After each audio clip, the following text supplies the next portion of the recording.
ए, सुनो, हमारी जूती टूट गई है, क्या तुम इसे ठीक कर दोगे? हाँ हाँ शास्त्री जी, क्यों नहीं। अरे यही तो मेरा काम है। लाइए, दे दीजिए।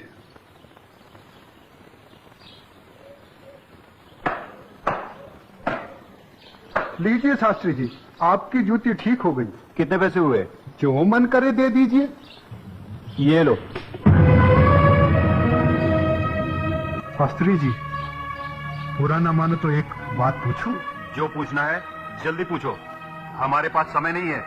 आप लोग इतनी सुबह सुबह कहाँ जा रहे हैं? आज पूर्णिमा है, इसीलिए हम सब लोग गंगा स्नान करने जा रहे हैं। गंगा माँ के चरणों में दान पुण्य करके उनका आशीर्वाद प्राप्त करेंगे। परंतु तुम ये सब क्यों पूछ रहे हो? आप लोगों को देखकर मेरे मन में ख्याल आया था कि आप लोग जरूर किसी शुभ कार्य के लिए जा रहे हैं। अगर आप लोग मेरा भी एक काम कर दें तो आपकी बड़ी मेहरबानी होगी। करने योग्य होगा तो अवश्य करेंगे। जल्दी बताओ क्या काम है? शास्त्री जी, आज बड़ा शुभ दिन है और आज के दिन मैं भी चाहता हूँ कि कुछ दान पूर्ण करके गंगा माई का आशीर्वाद प्राप्त करूँ। शास्त्री जी, मेरी तरफ से ये दमड़ी गंगा माई को अर्पण कर दें तो आपकी बड़ी मेहरबानी हो। ठीक है, दे देंगे। लाओ। ये क्या बात कर रहे हैं? ज्ञानी होकर अज्ञानी जैसा काम करते हैं। क्यों, क्या हुआ? राम राम, आंखें होते हुए भी अंधों जैसी बात कर रहे हैं। ये छोटी जाति से है।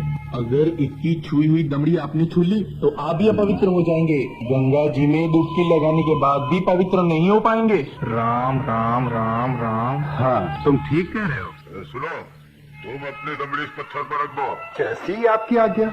ओम अपवित्राय पवित्राय नमः। हाँ, अब ठीक है, अब आप इसे छू सकते हैं। ठीक है, चलो। शास्त्री जी, एक प्रार्थना और थी। अब क्या है? शास्त्री जी, अगर गंगा माई स्वयं हाथ बढ़ाकर मेरी ये भेंट स्वीकार करें तभी दीजिएगा, अन्यथा मत दीजिएगा। अगर स्वीकार करें तो बोल दीजिएगा ये तेरे भक्त रविदास ने भेजी है। ठीक है भाई, हम ऐसा ही कर देंगे। चलो चलो चलो।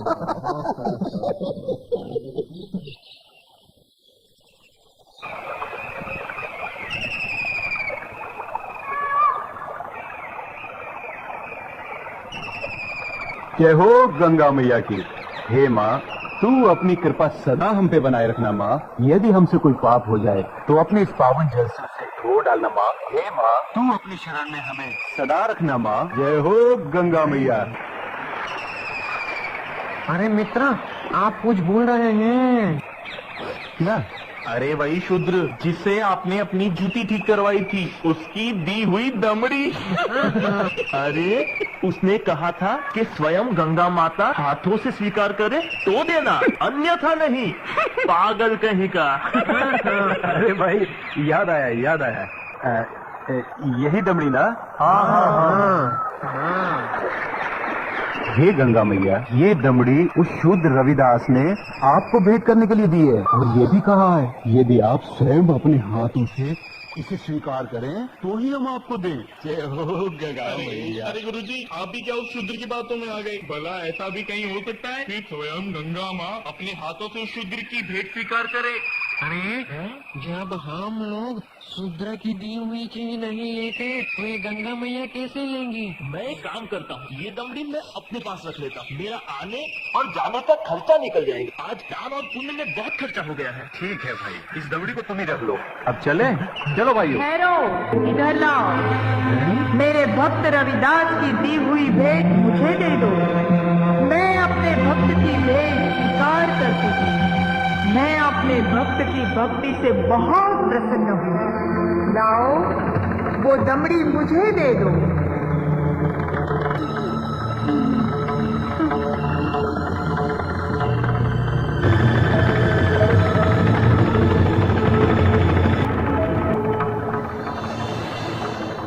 और सुनो, ये कंगन मेरी ओर से मेरे भक्त को दे देना और कहना मैंने उसकी भेंट स्वीकार कर ली।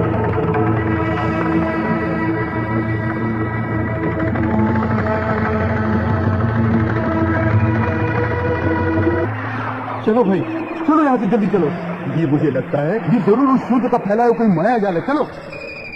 गुरुजी, हमारी आंखों ने जो देखा और हमारे कानों ने जो सुना, क्या वो सच था? वो तो एकदम सच था, किंतु ये बिल्कुल सच नहीं था कि गंगा माँ ने स्वयं अपने हाथों से उस शुद्ध रविदास की भेंट स्वीकार की। और मुझे तो लगता है ये शुद्ध रविदास कोई बहुत बड़ा मायावी है। हाँ, मुझे भी यही लगता है। मैं अपनी आंखों और कानों पर अभी तक विश्वास नहीं कर पा रहा हूँ। परंतु एक बात मेरी समझ में नहीं आ रही कि इस तरह के मायावी चमत्कार दिखाकर उस शुद्ध रविदास को क्या प्राप्त होगा? प्रसिद्धि। हाँ हाँ, प्रसिद्धि। वो यही चाहता है कि हम उसके इस माया जल को चमत्कार समझें। तो आगे की कहानी मेरी पूरी तरह से समझ में आ गई। वो शूद्र यही चाहता है कि उसके इस चमत्कार की चर्चा हम पूरे राज्य में करें, जिससे राज्य के भोले भाले लोग उसे गंगा माँ का सच्चा भक्त समझकर उसकी पूजा करने लगे। आप बिल्कुल सही कह रहे हैं। लेकिन इस कंगन का क्या करें? अरे करना क्या है, दे देते हो शूद्र को। राम राम, कैसी मूर्खों जैसी बातें कर रहे हैं। ऐसा करते हैं, इस कंगन को महाराज के पास लेके चलते हैं। वो जरूर हमें इस कंगन के बदले में उचित इनाम देंगे। तो चलो महाराज के पास चलते हैं। लेकिन उस रविदास के बच्चे से क्या कहेंगे हम? अरे हम उसके घर के सामने से ही नहीं जाएंगे। हाँ, बिल्कुल ठीक है। और वो इतना अंतर्यामी तो है नहीं। अरे उसे तो पता भी नहीं चलेगा कि गंगा माँ ने उससे देने के लिए कोई कंगन दिया भी है या नहीं। और देखो, ये कंगन गंगा माँ ने स्वयं अपने हाथों से हमें दिया है, इसलिए इस कंगन पर सिर्फ और सिर्फ हमारा अधिकार है। तो चलिए, ये तय हुआ कि कल हम सब महाराज के पास चलते हैं। और कल हम सब लोग डी बाबा वाले पेड़ के नीचे मिलते हैं। जय हो डी बाबा की। नहीं विश्वनाथ जी अभी तक क्यों नहीं आए? मुझे तो लगता है कि इनाम के बारे में सोचकर गुरुजी सारी रात सोए ही नहीं होंगे। तो आ गए विश्वनाथ जी, देर से आए पर दुरुस्त आए। क्या बात है भाइयों, आप लोग रात को घर नहीं गए क्या? अगर घर चले जाते तो धनवान कैसे बनते? चलिए जरा जल्दी चलिए, हमें राजमहल पहुंचने में कहीं देर न हो जाए। चलिए चलिए।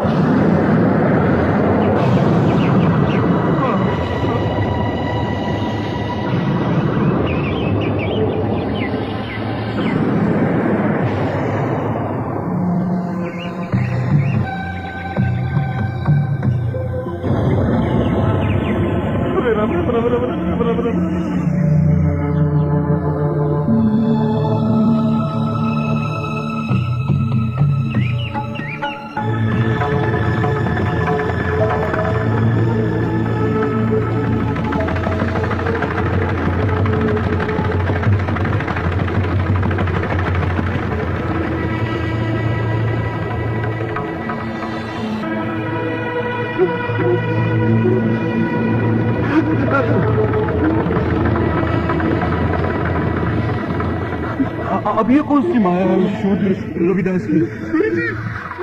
मत दीजिए, पतली गली पकड़िए और निकल लीजिए। हाँ हाँ, चलो शाही बाग तक तो आ गए।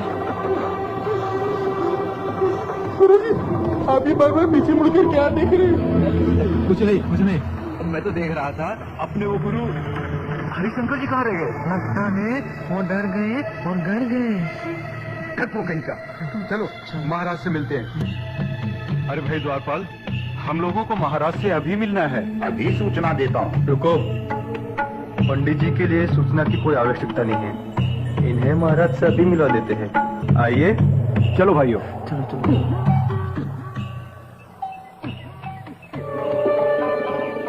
महाराज महारानी की जय हो। महाराज, पंडित विश्वनाथ जी आपसे मिलने आए हैं। ठीक है, आने दो। जो आज्ञा महाराज।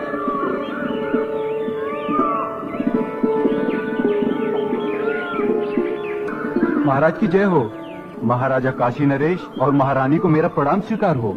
आप लोग हमसे इतनी सुबह सुबह क्यों मिलना चाहते हैं? महाराज मैं बताता हूँ, हमें हमारी वर्षों की भक्ति से जो फल प्राप्त हुआ है वो हम आपको भेंट करना चाहते हैं। वर्षों की भक्ति का फल?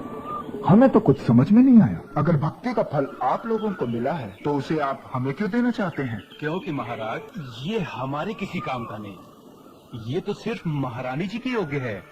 ये तो वास्तव में बहुत अद्भुत कंगन है, लेकिन ये तुम्हें कैसे प्राप्त हुआ? महाराज, ये कंगन हमारी भक्ति से प्रसन्न होकर स्वयं गंगा माँ ने भेंट स्वरूप हमें दिया है। क्या कहा? स्वयं गंगा जी ने आप लोगों को यह कंगन दिया है? सच महाराज, यह तो बड़ा अद्भुत कंगन है।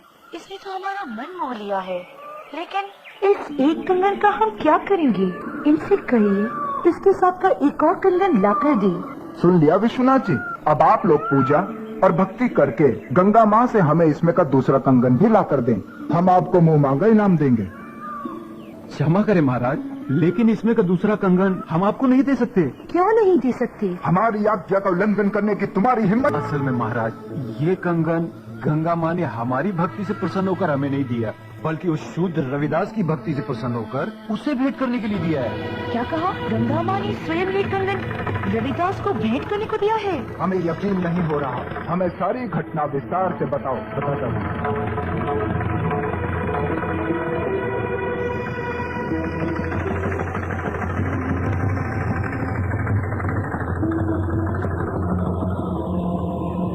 महाराज, हमने सोचा कि वो शूद्र रविदास इस सोने के कंगन का क्या करेगा, इनाम पाने के चक्कर में इसे लेकर आपके पास चले आए। ये तो बहुत बड़ा चमत्कार हो गया। ऐसा तो आज तक कभी सुनने में नहीं आया। कल हम स्वयं रविदास जी से मिलने उनके घर चलेंगे और आप सबको भी हमारे साथ वहाँ चलना होगा। अरे रविदास, रविदास! क्या हुआ भाई? आपके घर काशी नरेश आ रहे हैं। अच्छा अच्छा अच्छा।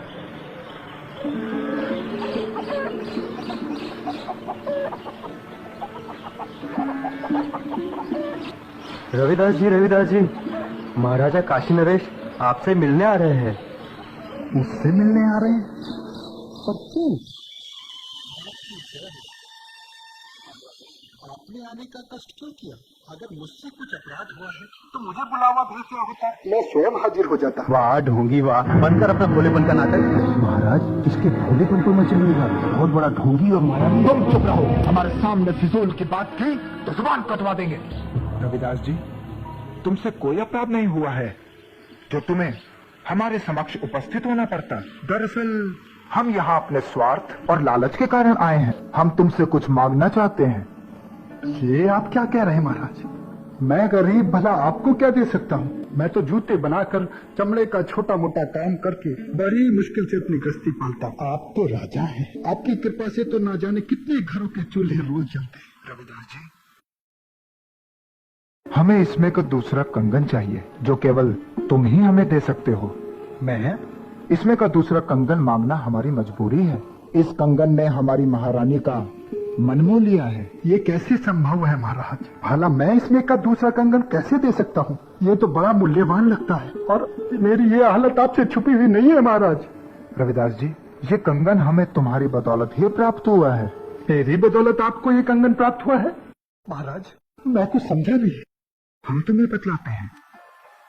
ये कंगन तुम्हारी भक्ति से प्रसन्न होकर स्वयं गंगा माँ ने तुम्हें भेंट स्वरूप इन लोगों के हाथों में दिया था।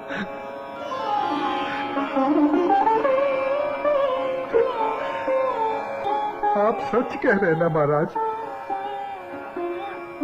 क्या गंगा माई ने मेरी भेंट स्वीकार कर मेरी भक्ति से प्रसन्न होकर ये कंगन भेंट स्वरूप मुझे प्रदान किया था?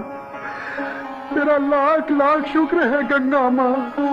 तेरे इस आशीर्वाद से तेरा ये रविदास भक्त तुल्य हो गया, माँ तुल्य हो गया। बंद कर अपनी ये नौटंकी।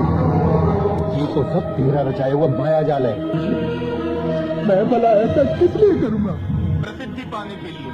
तेरा छोटी जाति का, तेरा समाज में कोई महत्व तो है नहीं। बस यही सोचकर तूने मायावी चमत्कार किए होंगे ताकि तेरा और तेरी जाति का समाज में कुछ सम्मान हो सके। परंतु तेरा ये सपना कभी पूरा नहीं होगा।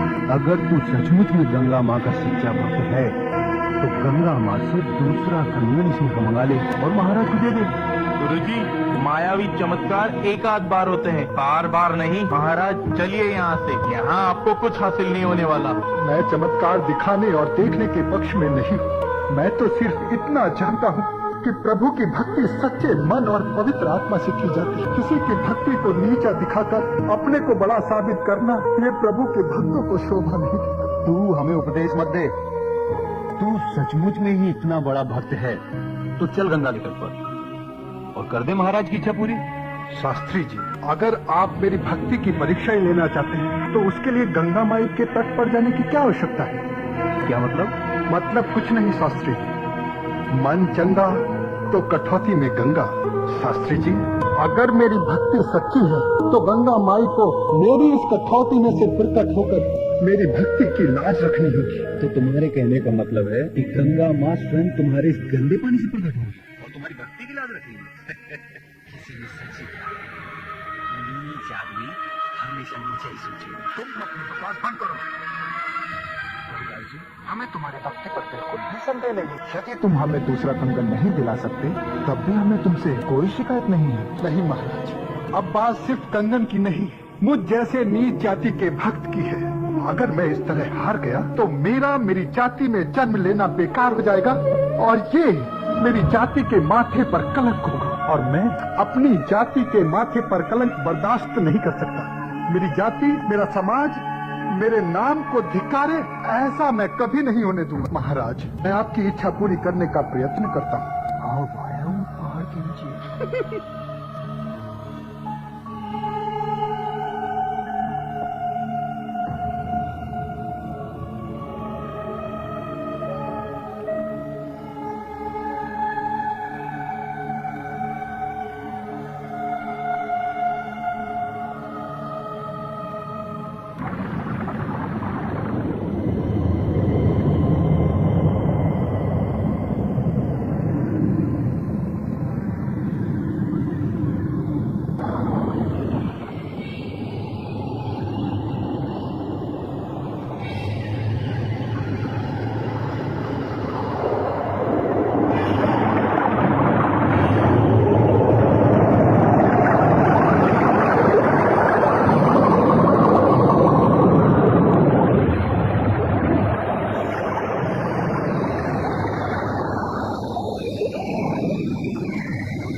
आंखें खोलो भक्त रविदास, लो ये कंगन ले लो।